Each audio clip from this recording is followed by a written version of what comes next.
Well, that put me in pretty good stead with them. Unfortunately, they had arranged for a girl already to stay with them to work for board and room, so I knew that that wasn't open. But I could see that he wanted to help me. And they had to go to Salt Lake the next day.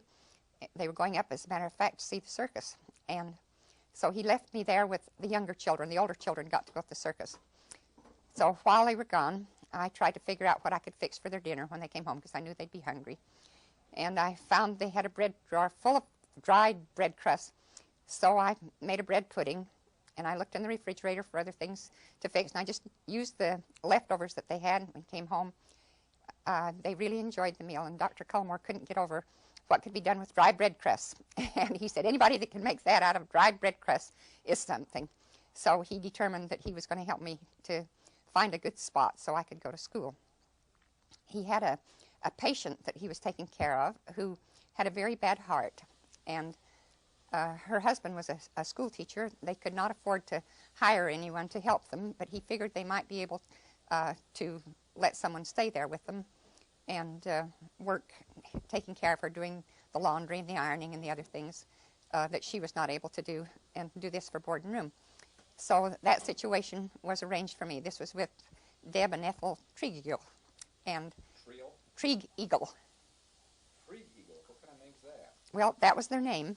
And I had a very happy quarter of work while I was with them. They would go over the schedule with me. They say, oh, you don't want to take anything from this teacher, no sourpuss. They say, oh, you'd love this one. A very interesting teacher. Make you work, but he's worth it. And so it was a lot of fun to have someone there to go over the schedule and to help. And I was really grateful to them and had a very nice time. But unfortunately, as the quarter was coming to a close at the time of the holidays, Ethel got much worse, and she had to have somebody with her around the clock. Well, of course, if I was going to go to school, I couldn't do that, and so they had to move in with her folks. And there went my lovely situation. It was very hard for me to do that because we'd gotten along so wonderfully well.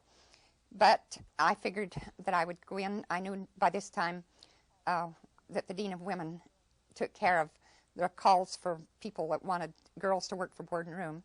So I went in to see the Dean of Women. She happened to be right next door to where I was working in the medical office. I don't suppose I even mentioned how I got that job. Of course, that was directly through Dr. Cullimore, though I didn't know it.